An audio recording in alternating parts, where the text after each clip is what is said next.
नमस्कार दोस्तों, वंदे मातरम। मैं वाईके शर्मा और आप देख रहे हैं 360 डिग्री मैथ। दोस्तों, आज मैं आपके लिए प्रतिशत दैट मीन्स परसेंटेज का पार्ट 4 लेकर आया हूं, जिसमें मैं आगे का टाइप बताने वाला हूं। राइट, इससे पहले जो भी पार्ट था उसमें मैं टाइप दिखाया किस तरह से टाइप परसेंटेज में आ रहे हैं। राइट, आज का टाइप जो है उससे कहीं और मजेदार होने वाला है, तो बने रहिएगा हमारे साथ लास्ट तक। एकदम देखिए, आपके लिए आज का एकदम बहुत ही मजेदार टाइप लेकर आया हूं, जो हर एग्जाम में कहीं ना कहीं पूछा जाता है। देखिए, पहला प्रश्न आपके स्क्रीन पर इस तरह है, कहता है कि एक कार्यालय में 72% कर्मचारी चाय पीते हैं, है ना। यानी कह सकते हैं कि एक कार्यालय था जिसमें 72% कर्मचारी चाय पीता है। इसका मतलब है चाय को क्या मानिएगा सर, टी, है ना। तो टी यानी 72% हो गया, है ना। आगे कहा कि तथा 44% कॉफी पीते हैं। 44% कॉफी, कॉफी को क्या मानिएगा सर, सी। तो 44% क्या पीते हैं, कॉफी। आप तो काफी समझदार हैं, है ना। यदि प्रत्येक कर्मचारी चाय अथवा कॉफी अवश्य पीता है, जबकि 40 कर्मचारी ऐसे हैं जो चाय अथवा कॉफी दोनों पीता है, तो कार्यालय में कुल कितने कर्मचारी हैं। देखिए सर, कार्यालय में कुल कितने कर्मचारी है ये पूछा आपसे। यानी कहीं ना कहीं इस क्वेश्चन में आप पढ़ के देखिएगा तो कह रहा है कि प्रत्येक कर्मचारी चाय अथवा कॉफी अवश्य पीता है। इसका मतलब ये हुआ कि कुछ कर्मचारी ऐसे होंगे जो चाय भी पी लेते होंगे और कॉफी भी जाके पी लेते होंगे। राइट, तो वही स्टेटमेंट आगे कहा कि 40 कर्मचारी ऐसे हैं जो चाय और कॉफी दोनों पी लेते हैं। तो हम भी चेक करेंगे कि कितने कर्मचारी ऐसे हैं जो चाय और कॉफी दोनों पी लेते हैं। राइट, तो देखिए कर्मचारी की संख्या अगर 100 मानिएगा सर, तो बताइए दोनों को जोड़ के देखिए कितना होता है।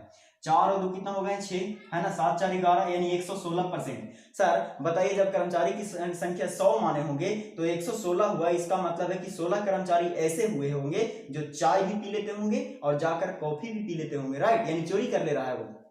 यानी किताब के अनुसार कहा कि 40 ऐसे कर्मचारी हैं जो चाय अथवा कॉफी दोनों पी लेते हैं। हम भी कहेंगे कि सर कर्मचारी की संख्या तो 100 माने थे, तो यहाँ 116 हुआ। इसका मतलब है कि 16 कर्मचारी ऐसे हैं जो चाय और कॉफी दोनों पी लेते हैं। तो किताब कहा 40, हम लोग कहेंगे 16, और कहा कर्मचारी की संख्या बताइए, कर्मचारी की संख्या कितना माने थे सर, 100 माने थे कि नहीं। मजा आ रहा है, काट दीजिए सर फटाफट, जो करता है ना काट दीजिए। 4 चौके 16 कटेंगे, 4 दाम 40 कटेंगे और 25 चौके 100 कट जाएंगे, यानी 250। यानी कर्मचारी की संख्या टोटल कितने हैं सर कार्यालय में, 250 है। मजा आ गया। चलिए सर, मजा आ गया तो आगे बढ़ जाता है एकदम फटाफट, है ना। इस तरह के प्रश्न पूछा जाता है सर, जितना भी बढ़ेगा परसेंटेज में वही आपका दोनों पीता होगा, है ना। देखिए एक टाइप इसी तरह का और लेकर आया हूं आपके लिए। कह रहा है कि एक छात्रावास में 600 लड़के हैं। 600 लड़के हैं सर, बॉयज हैं 600। कहा इनमें से प्रत्येक लड़का जो है हॉकी अथवा फुटबॉल अथवा दोनों खेल लेता है। यदि 75% लड़के हॉकी खेलते हैं, यानी हॉकी खेलने वालों की संख्या कितना है सर, 75%, है ना।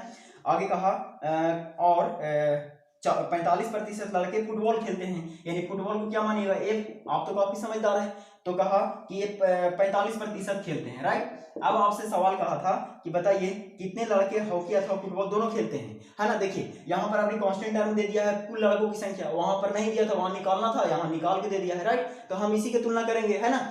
तो पहली अवस्था में तो इसको जोड़ के देख लेते हैं। देखिए सर, जोड़िएगा कितना होगा, 5 5 10 के 0 हो जाएंगे, आगे 7 4 11 और 1 12, यानी 120 हो गए। राइट, यानी कह सकते हैं सर कि अगर लड़कों की संख्या अगर हम 100 मानते हैं तो 120 हो गया, यानी 120% हो गया। इसका मतलब है कि 20 लड़के ऐसे होंगे जो हॉकी अथवा फुटबॉल दोनों खेल लेते होंगे। तो वही सवाल आपसे पूछा था सर कि बताइए कितने ऐसे लड़के हैं जो हॉकी अथवा फुटबॉल दोनों खेलते हैं। तो आइए जरा कांस्टेंट टर्म को उठाते हैं। किताब कहा कि कुल लड़कों की संख्या 600 था, हम भी कहेंगे कुल लड़कों की संख्या 100 है, और कहा कितने लड़के ऐसे हैं जो हॉकी और फुटबॉल दोनों खेल लेते हैं। समझ पा रहे हैं। तो बताइए मैंने 100 माना था तो 20 बढ़ गया सर। इसका मतलब है कि 20 लड़का यानी 20 बॉयज 20 बॉयज ऐसे हैं जो हॉकी अथवा फुटबॉल दोनों खेल लेते हैं। समझ पा रहे हैं। तो कितना से गुना करेंगे सर, 20 से। अब आइए जिसको कटता है काट दीजिए, यानी 00 से 00 गायब हो जाएगा, 6 दूना 12 यानी 120, यानी 120 the right answer of this question. समझ पा रहे हैं, मजा आया। सही, मजा आया तो चलिए आगे बढ़ जाते हैं सर फटाफट एकदम, है ना। देखिए अगला टाइप जो आगे का टाइप और भी मजेदार होने वाला है सर, अब और इंटरेस्टिंग टाइप होगा आपके लिए, है ना। मैं हर तरह के टाइप से आपको वाकिफ कराऊंगा कि देखिए परसेंटेज में कैसे कैसे टाइप आ सकते हैं। कह रहा है कि एक तारबूज का वजन 10 केजी है ना, जिसमें 90% पानी है। कहा कि एक तारबूज है सर जिसमें 90% पानी है। 90% क्या है सर, पानी है। यहाँ पहली अवस्था में पानी जो है 90% है। आगे कहा कि 4 दिनों के बाद कुछ पानी का वाष्पीकरण हो गया तो उसमें पानी 70% रह जाता है। कुछ दिन हुआ सर, 4 दिन के बाद देखा गया कि यही तारबूज था और इस तारबूज में जो है पानी की मात्रा जो देखा गया वो कहा कि 70% रह जाता है ना। आगे सवाल पढ़िए, कहता है तो ज्ञात कीजिए कि कितना केजी पानी का बाष्पीकरण हुआ। देखिए सर, एक बहुत इंटरेस्टिंग प्रश्न है, समझना है खाली, बस स्टेटमेंट को समझ गए हैं, बस आपको 5 सेकंड में आंसर आ जाएगा। देखिए, अगर मैं ये सोचूं सर कि पहली अवस्था में फल ए रहा है ना, फल ए रहा होगा, यानी एक तारबूज है जिसका ए मान लिया मैंने कि ए है, तो बताइए पहली अवस्था में जब 90% पानी हुआ होगा सर, तो बताइए उसका फल कितना होगा, 10%, है ना। 90% पानी हुआ होगा तो उसका प्योर जो फल होगा वो कितना होगा, 10% होगा। बाद में कहा कि 4 दिनों के बाद, ये कंडेंट है 4 दिन बाद, है ना, 4 दिन के बाद है, मैं लिख देता हूं ताकि आपको समझने में कोई परेशानी ना हो। 4 दिन के बाद का एक कंडीशन है सर, बताइए 4 दिन के बाद अगर फल बी हो गया होगा तो मतलब सूख गया होगा ना सर कुछ, तो कहा कि पानी का बाष्पीकरण हो गया, और बाष्पीकरण होने से वहां पानी जो है 70% रह गया। इसका मतलब है कि पानी बाष्पीकरण हुआ है सर, फल में चेंजिंग नहीं हुआ है। तो यहाँ कितना प्रतिशत फल होगा, 30%, और ये यहाँ का 30% जो फल बचा है से, और यहाँ का 10% जो पहले वाला फल बचा है से, फल में चेंजिंग नहीं हुआ सर। अब बताइए दोनों आपस में बराबर होगा कि नहीं होगा। चलिए सर, मजा आ गया यहीं से। अब बताइए सर, यहाँ से काट दीजिए, प्रतिशत से प्रतिशत गायब हो गया, 1 0 से 1 0 ये भी गायब हो जाएगा, यानी ए रेशियो अगर आप बी निकालिएगा सर तो क्या कह सकते हैं, 3 रेशियो कितना 2, सॉरी 1, है ना, 3 रेशियो कितना हो गया 1। यदि आप कह सकते हैं कि फल की मात्रा जो है 10 है, तो अब जो है सूखने के बाद यानी कि जब बाष्पीकरण हुआ तो कहा 1 हो गया, है ना। अब आइए किताब के अनुसार, किताब कहा था सर कि टोटल फल जो है 10 केजी का है, हम भी कहेंगे टोटल फल कितने केजी का है सर, 3 केजी का है ना। और कहा कि बताइए कितने केजी पानी का बाष्पीकरण हुआ है, तो यहाँ से यहाँ जाने के बाद पानी का ना बाष्पीकरण हुआ था सर, तो बताइए 3 केजी का था, हो गया 1 केजी का, कितना केजी पानी उड़ गया, 2 केजी उड़ गया, यानी 2 से मल्टीप्लाई कर दीजिए सर, आपका आंसर आ गया। मजा आ रहा है, यानी काट दीजिए ना, है ना, 10 गुना 20 हो जाएगा, 20 बटे कितना हो जाएगा 3, यानी इसको पूर्णांक में भी ला सकते हैं या फिर इतना केजी लिख सकते हैं। समझ पा रहे हैं, मजा आ रहा है, मजा आ रहा है तो सर आगे बढ़ जाते हैं एकदम फटाफट, है ना। देखिए आगे का टाइप आपके इस तरह से है ना, इससे आसान तरीका नहीं मिलेगा सर, है ना। मैं आपको सबसे सरल तरीका दे रहा हूं जिससे कि आपको बहुत कम समय में आप आंसर बना सकें, है ना। आजकल एग्जाम सर कंप्यूटर पर होता है, आपको फास्ट होना पड़ेगा। देखिए अगला टाइप आपके स्क्रीन पर इस तरह है, कहता है कि यदि किसी संख्या को 10% से कम कर दिया गया, है ना, संख्या है इसको 10% से कम किया गया, और कहा तथा कर दिया जाए तथा उसके बाद 10% से बढ़ा दिया जाए, और उसके बाद कहा कि 10% से बढ़ा दिया जाए, तो प्राप्त संख्या प्रारंभिक संख्या से 50 कम हो जाता है, तो प्रारंभिक संख्या क्या है। देखिए सर, इस तरह के प्रश्न जो है, कहा कि प्राप्त जो संख्या होगा, यहाँ के कम करने के बाद जो संख्या होगा वो कितने प्रतिशत से कम जा रहा है सर, प्रतिशत नहीं 50 कम हो जाता है, तो प्रारंभिक संख्या क्या है। देखिए सबसे पहली अवस्था में पहले कहा कि 10% घटाया जाए और फिर 10% बढ़ा दिया जाए, है ना।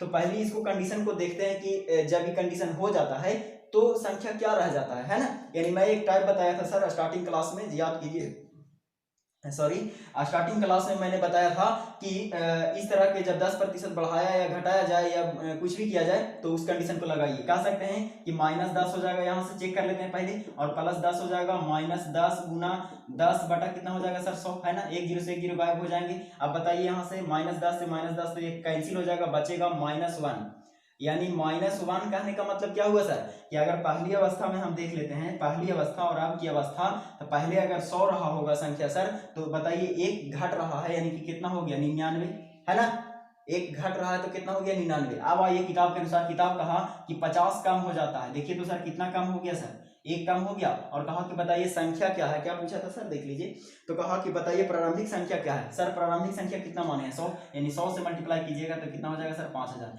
यानी 5000 is the right answer of this question. समझ पा रहे हैं, मजा आया सर, मजा आया, तो चलिए सर आगे बढ़ जाते हैं फटाफट एकदम। देखिए सर आगे का क्वेश्चन आपके पास इस तरह से है ना, क्वेश्चन को पढ़िए और एकदम आसान तरीकों से सोचिए सर, कुछ भी कठिन नहीं है, ये सब सवाल आते रहते हैं, बहुत ही इजी गोइंग सवाल बनता है सर, बस आपका एकदम हंसी खुशी माइंड होना चाहिए और बनाना चाहिए हंसी खुशी से मैथ। देखिए आगे का टाइप कहता है किसी परीक्षा में सम्मिलित लड़के तथा लड़कियों की संख्या का रेशियो 16:9 है ना, बॉयज हैं सर और क्या है गर्ल्स हैं, इसमें शामिल जो हो रहे हैं, शामिल है ना, शामिल लिख देता हूं, शामिल की संख्या का रेशियो जो दिया गया है 16:9 है, 16 रेशियो कितना है 9। आगे सवाल आपसे कहा कि इस परीक्षा में उत्तीर्ण हुए लड़के तथा लड़कियों की संख्या का अनुपात, है ना, उत्तीर्ण का मतलब पास लिख देता हूं, है ना, पास हो रहे हैं लड़के तथा लड़कियों की संख्या का रेशियो दिया गया है 5:4, है ना।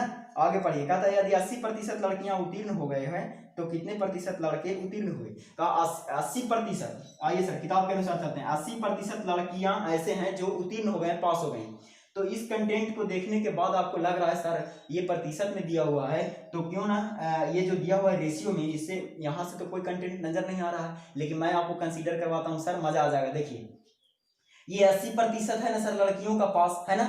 हम भी अगर सोचे कि देखिए लड़की की संख्या 9 था, उसमें से पास हो गया 4 गो, तो यहाँ से प्रतिशत तो निकाल ही सकते हैं कि लड़कियां कितने प्रतिशत पास हुए हैं। तो कह सकते हैं ना कि 4 9 का कितना प्रतिशत है। आइए इसी का तुलना इससे करते हैं। किताब का 80% लड़कियां पास हुए हैं, हम लोग भी कहेंगे कि 4 9 का कितना प्रतिशत, यानी 4/9 और गुना कितना करेंगे सर 100, इतना प्रतिशत क्या हो गया, लड़कियां पास हो गए।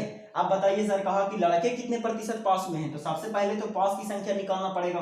पास की संख्या निकालने के लिए कितना से गुना कीजिएगा, 5 से, है ना। अब बताइए सर ये टोटल संख्या जो होगा वो किसका आएगा, लड़के की संख्या पास का, समझ रहे हैं। अब कह रहा था कि पास के लड़के की संख्या नहीं बताइए, प्रतिशत बताइए, तो कह सकते हैं ना कि ये जो संख्या है वो 16 का कितना प्रतिशत है, यही तो प्रश्न हुआ। यानी कह सकते हैं सर कि ये जो संख्या है वो 16 का कितना प्रतिशत है, तो का लगेगा 16 में, तो 16 नीचे चला जाएगा, और कहा प्रतिशत बताइए, तो कितना से गुना कीजिएगा सर, 100 से, है ना। मजा आया सर, ये कैलकुलेशन आप कर लीजिएगा सर, है ना, ताकि मैं आगे का टाइप बता सकूं फटाफट। चलिए ये रहेगा आपका प्रतिशत, जो कि लड़कों का क्या हो गया, पास हो गया। मजा आ गया। चलिए सर आगे बढ़ जाते हैं फटाफट एकदम, है ना। आगे का टाइप देखिए सर, आगे का टाइप बहुत इससे भी और मजेदार आने वाला है। इस प्रश्न को अगर XY में जाइएगा ना सर, तो मुझे उम्मीद है कि आपको, है ना, नींद आ जाएगी बनाते बनाते। ओके चलिए आगे का प्रश्न देखिए आपके पास इस तरह से है, कहाँ गया है सर, देख लेते हैं, है ना। देखिए हाँ, कहता है कि चीनी के मूल्य में 30% की वृद्धि हो जाने के कारण एक उपभोक्ता अपने खपत को कितने प्रतिशत से कम कर दे ताकि खर्च में केवल 10% की वृद्धि हो। देखिए सर इस तरह के प्रश्न बहुत एग्जाम में पूछे जाते हैं, राइट। अब देखिए मैं इसको सरल तरीकों से आपको समझाता हूँ। कह रहा था कि एक चीनी के मूल्य है जिसमें 30% की वृद्धि हो गया, यानी अगर मानते हैं सर पहली अवस्था में चीनी का मूल्य 100 रहा होगा, तो 30% अगर बढ़ेगा सर, तो बताइए इसका मूल्य कितना हो जाएगा, 130, है कि नहीं। 30% अगर आप वृद्धि करते हैं सर, तो इसका मूल्य 130 हो जाएगा। समझ पा रहे हैं, मजा आया। चलिए सर आगे कह रहा है कि हाँ 30% की वृद्धि हो जाने के कारण एक उपभोक्ता अपने खपत को कितने प्रतिशत से कम कर दे ताकि खर्च में केवल 10% की वृद्धि हो। कह रहा है कि अब जो है खर्च में केवल मुझे 10% की वृद्धि चाहिए, तो बताइए सर अगर उसका मूल्य 100 रहा है तो 10% खर्च करना चाहता है ज्यादा, इसका मतलब है कि अब कितना खर्चा करना चाहता है, वो 110 रुपया खर्चा करना चाहता है, राइट। यानी कह सकते हैं कि वो 110 रुपया अगर खर्चा करना चाहता है, तो हम कह सकते हैं सर कि यहीं से तो सवाल पूछा कि आप बताइए कितने प्रतिशत कम करेगा, तो कितने प्रतिशत कम कर दे खपत में, तो यानी टोटल पैसा तो 130 रुपया लग रहा है और खर्च करना चाह रहा है कितना, 110 रुपया। बताइए कितना प्रतिशत उसको कम करना पड़ेगा, जरा ध्यान दीजिए, तो यहीं से निकालेंगे। बताइए प्रतिशत कमी मैं आपको बताया हूं, प्रतिशत कमी बराबर क्या होता है, तो कमी गुना 100 बटा मूल मान, यानी कह सकते हैं ना कि 110 130 से कितना प्रतिशत कम है। तो बताइए 110 130 से कितना प्रतिशत कम है, सबसे पहले कमी देख लीजिए 20 है, यानी कह सकते हैं 20 गुना 100 और बटा मूल मान कौन होगा सर, 130, है ना। 1 0 से 1 0 ये गायब हो जाएंगे, बचेंगे ऊपर 200 बटे 13%, है ना। तो इतना प्रतिशत उसके खपत में कम करना पड़ेगा सर, तभी वो अपने खर्च को 10% बढ़ा पाएगा। समझ पा रहे हैं, मजा आया सर। चलिए सर मजा आया तो आगे बढ़ जाते हैं एकदम फटाफट, है ना। इस तरह का प्रश्न पूछा जाता है सर, बहुत आसान है, बहुत सरल है ना। अब देखिए आगे का प्रश्न, अगला टाइप हमारा इस तरह से है। देखिए आगे का टाइप कहता है आपके स्क्रीन पर, कहता है कि एक चुनाव में 2 उम्मीदवार थे, जबकि पहला उम्मीदवार 30% मत प्राप्त करके वह 1600 मतों से हार गया, तो चुनाव में कुल कितने मत पड़े। देखिए सर मैं एक चीज आपको समझाना चाहता हूँ, ये वोट देने वाला कंडीशन आ गया है ना। जब भी प्रत्याशी के बारे में चर्चा होगा तो याद रखिएगा कंडीशन हमेशा जीत हार जो होगा वो वैध मत से होगा, जो रियल वोट होगा, राइट। अब देखिए इसी में कंडीशन में कहा कि एक चुनाव में 2 उम्मीदवार थे, जबकि पहला उम्मीदवार, 2 उम्मीदवार का मतलब मान लेते हैं पहला ए और दूसरा बी होगा उम्मीदवार, है ना। उम्मीदवार का मतलब कैंडिडेट जो खड़ा होता है, समझ रहे हैं। कहा कि जबकि पहला उम्मीदवार 30% मत प्राप्त किया, अगर ये 30% मत प्राप्त करेगा सर, तो ये कितना मत प्राप्त किया होगा, 70% मत प्राप्त किया होगा कि नहीं, है ना। आगे सवाल करिए, कहता है कि तो वह 16,000 मतों से हार गया, तो चुनाव में कुल कितने मत है। बताइए वो 16,000 मतों से हारा है, इसका मतलब ये हुआ कि अगर हम मानते हैं सर कि मत 100 रहा होगा, कितना रहा सर, परसेंटेज है 100 मानिए, एकदम यूं ही 5 सेकंड में आंसर आएगा, 100 रहा होगा, तो बताइए 30% मत प्राप्त किया, इसका मतलब है ये 30 अंक प्राप्त किया, राइट। अच्छा ये 70% मत प्राप्त किया, इसका मतलब ये 70 वोट प्राप्त किया है सर। अब कहा कि जो ए था वो 30% अंक प्राप्त करके भी 16,000 मतों से हार गया, यही कॉन्स्टेंट टर्म है, किताब कहा 16,000 मतों से हार गया है ना। हम भी जरा चेक करते हैं, बताइए कितने मतों से हार गया। 30 मत ही प्राप्त किया, 70 मत ही प्राप्त किया, कितना कम है सर 40, यानी 40 मतों से हार गया। इसका मतलब है किताब का 16,000, हम कहेंगे 40, और कहा कि बताइए कुल मत कितने थे, तो कुल मत कितना था सर 100 माने थे। समझ में आ रहा है, मजा आ रहा है। आप जो करता है काट दीजिए ना, है ना, 1 0 से 1 0 गायब हो जाएंगे, 16 4 बार में गायब हो जाएंगे, 0000 यानी 40,000, है ना, यानी 40,000। समझ रहे हैं, तो इस तरह से हो रहा है आसान क्वेश्चन सर, मजा आ रहा है। चलिए आगे बढ़ जाते हैं सर, और आज का ये अंतिम टाइप होगा हमारा, है ना, उसके बाद फिर मिलेंगे नए वीडियो में आपसे। देखिए आज का अंतिम टाइप है और बहुत ही मजेदार है, जो अधिकतर एग्जाम में पूछे जाते हैं ये टाइप, है ना। देखिए क्या कर रहा है, कह रहा है चीनी के भाव में 10% की कमी आ जाने के कारण अब 140 रुपया में 500 ग्राम चीनी अधिक मिलता है। 140 रुपया में 500 ग्राम चीनी अधिक मिल जाता है। तो बताइए कि 3 कंडीशन से इसमें सवाल पूछेगा। पहला कह सकता है कि वर्तमान मूल्य क्या है ना, या घटा हुआ मूल्य क्या है, प्रारंभिक मूल्य क्या है, पहले चीनी कितना केजी मिलता था, है ना। तो देखिए इस तरह के प्रश्न जब भी पूछे ना सर, तो प्रतिशत कमी प्रतिशत वृद्धि, तो कहेगा कि 40 रुपया में, है ना, आधा केजी चीनी अधिक मिल गया, है ना, 1.5 केजी चीनी अधिक मिल गया। तो उस अवस्था में अधिक वाला प्रश्न जहां भी ऐसा नजर आ जाएगा, तो याद रखिएगा उस अवस्था में एक ही चीज निकालेंगे। अगर वर्तमान मूल्य पूछे आपसे, है ना, वर्तमान मूल्य आपसे हमेशा पूछेगा, वर्तमान मूल्य, ज्यादा से ज्यादा वर्तमान मूल्य पूछता है, या तो फिर घटा हुआ मूल्य पूछेगा। तो याद रखिएगा वर्तमान मूल्य के लिए होगा रकम बटा मात्रा, रकम बटा मात्रा गुणे प्रतिशत कमी, या तो फिर आपको प्रतिशत वृद्धि। समझ रहे हैं, रकम बटा मात्रा गुना प्रतिशत वृद्धि होगा, या तो फिर कमी होगा, राइट। तो ये कंटेंट आपको हमेशा याद रखना है, तभी इस प्रश्न को आप यूं ही 2 सेकंड 5 सेकंड में जवाब दे दीजिएगा, राइट। अब आइए जरा पहला सवाल पर चलते हैं। क्वेश्चन पर क्वेश्चन कर रहा था कि चीनी के मूल्य में जब कितना प्रतिशत है, चीनी के भाव में 10% की कमी आया, है ना, कमी दिया हुआ है, और कहा कि जिससे 140 रुपया में 500 ग्राम चीनी अधिक मिल जाता है। तो 140 क्या होगा सर, रकम यानी रुपया, है ना, और 500 ग्राम क्या होगा, मात्रा। जैसी रखिएगा आपका आंसर आ जाएगा। पहला सवाल का जवाब देखिए, रकम बटा मात्रा कीजिएगा। रकम दिया हुआ था 140, है ना, और मात्रा कितना दिया हुआ है सर 500 ग्राम को क्या बोलिएगा आप, 500 ग्राम के क्या बोलिएगा, आधा केजी, है ना, तो 1/2 हो जाएगा। यानी कह सकते हैं रकम बटा मात्रा और गुना कहा प्रतिशत वृद्धि या कमी। तो प्रतिशत वृद्धि या कमी कितना हुआ क्वेश्चन में, देखिए तो 10% की कमी, तो 10% लिखेंगे, प्रतिशत हटेगा, नीचे 100 आ जाएगा। समझ पा रहे हैं, तो ये हो गया आपका पहला आंसर। यानी आप काट सकते हैं, जो कटेगा सो काट दीजिए, 1 0 से 1 0 ये कट जाएगा सर, और कटेगा, हाँ बिल्कुल 1 0 से 1 0 ये कट जाएगा, तो 14 और 2 ऊपर चल जाएगा, 14 दूनी 28, यानी 28 रुपया क्या है सर, है ना, उसका घटा हुआ मूल्य है। समझ पा रहे हैं। अगला सवाल क्या पूछा, देखिए दूसरा सवाल कह रहा था कि प्रारंभिक मूल्य क्या है ना। देखिए प्रारंभिक मूल्य का मतलब है कि घटने से पहले, जब 10% घटा था उससे पहले वाला मूल्य पूछा। दूसरा सवाल का जवाब आप यूं ही सरल भाषा में दे सकते हैं। देखिए घटा हुआ मूल्य 28 है कि नहीं, हम भी कह सकते हैं घटा हुआ मूल्य है सर, ये 10% घटने के बाद मूल्य हुआ होगा, तो हम भी अगर मूल्य 100 मानेंगे सर, तो 10% घटने पर कितना होगा, 90। यानी कह सकते हैं किताब का 28, हम लोग कहेंगे 90, और कहा कि बताइए पहले का मूल्य क्या था, पहले का मूल्य कितना माने थे 100, यानी जो कटता काट दीजिए, 0 से 0 कट जाएगा, ये 280, है ना, 280 बटा कितना हो जाएगा सर 9, यानी पहले का मूल्य जो है वो 280 बटा 9 रुपया प्रति केजी है। समझ पा रहे हैं, मजा आ रहा है सर। अगला देखिए, इसी में और आगे तीसरा प्रश्न आपसे पूछ दिया था, तीसरा प्रश्न का जवाब इस तरह से है। देखिए तीसरा प्रश्न क्या पूछा था आपसे, कह रहा था कि पहले चीनी कितना केजी मिलता था, है ना, बताइए सर पहले चीनी कितना केजी मिलता था। पहले का मूल्य ये है और रुपया आपके पास दिया हुआ है 140, यानी पहले 140 रुपया लगता था, और पहले का जो मूल्य है वो 280 बटा 9 है, यानी कह सकते हैं 280 बटा 9। जैसे ही भागा दीजिएगा आपको पहले चीनी कितना केजी मिलता था वो पता चल जाएगा, है ना। बताइए, काटिए सर। कह सकते हैं ना कि एक केजी का मूल्य इतना है, तो टोटल पैसा इतना है। तो कहेंगे, अगर मान लेते हैं आपसे एक एग्जांपल छोटा सा आपको देता हूँ, आपके पास कितना है सर 20 रुपया है, ठीक, और मैं कहूँ कि एक केजी का मूल्य 5 रुपया है, तो आपका कीजिएगा, भागा दीजिएगा, तभी तो पता चलेगा कितना केजी मिलेगा आपको, राइट। तो आप भागा दीजिए, कटने वाले हैं जो काट दीजिए, 1 0 से 1 0 कट जाएंगे, 14 दूनी 28, 2 कट जाएंगे, 9 ऊपर जाएगा सर, यानी 9 बटा 2 होगा, यानी 4.5 केजी, है ना। तो पहले चीनी जो है कितना केजी मिलता था, 4.5 केजी मिलता था। समझ पा रहे हैं, मजा आया सर, मजा आया। तो आज के लिए इतना ही था, है ना। फिर आपसे मिलेंगे नए वीडियो में, तब तक के लिए दीजिए मुझे इजाजत। हैप्पी रहिए, मस्त रहिए, जय हिंद, जय भारत।